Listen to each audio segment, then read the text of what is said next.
السلام عليكم ورحمة الله تعالى وبركاته.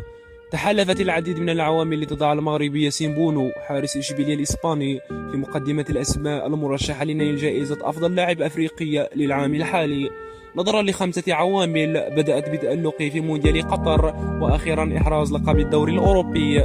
العامل الأول: التألق بالمونديال.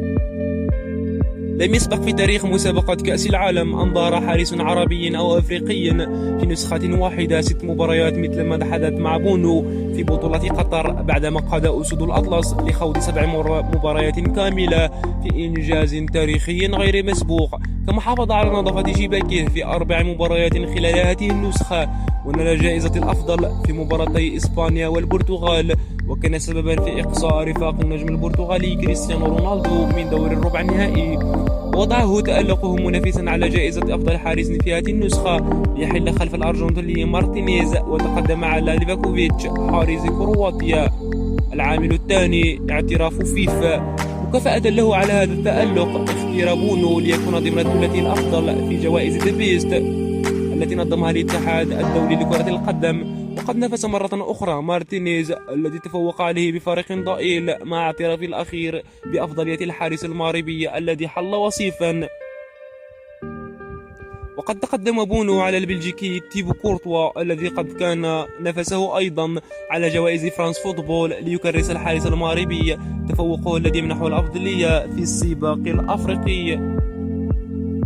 بطل الأندلس. يعد الحارس المغربي بطلا تاريخيا في عيون جماهير ومسؤولي نادي إشبيلية، خصوصا بعد أن أكد في تصريحات خاصة لكورة: هذا النادي منحني الكثير، كانت لدي عروض قوية في الميركاتو الشتوي على رأسها بايرن ميونخ، لكني رفضته لأنه كان يعاني. وكان بونو صاحب فضل كبير في مباريات قوية أمام مانشستر يونايتد ويوفنتوس في الدوري الأوروبي قبل حسم اللقب أمام روما، فضلا عن دوره في نجاة الفريق الأندلسي من منطقة الخطر في الليغا. زكي بدو.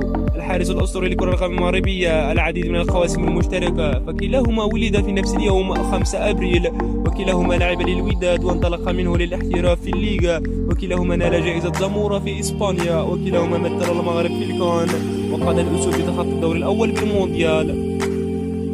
لكن تفوق حارس إشبيلية في ملف المشاركة بالمونديال، إذ بلغ المنتخب المغربي إلى نصف النهائي كأس العالم 2022. عزز بونو فرصة الحصول على جائزة الأفضل في إفريقيا للعام الحالي بعدما قاد فريقه السابق وفريقه الحالي، إذ يتقدم على مواطنه أشرف حكيمي لاعب باريس سان جيرمان ويوسف نصيري زميله في إشبيلية المرشحان بدورهما لتواجد في السباق.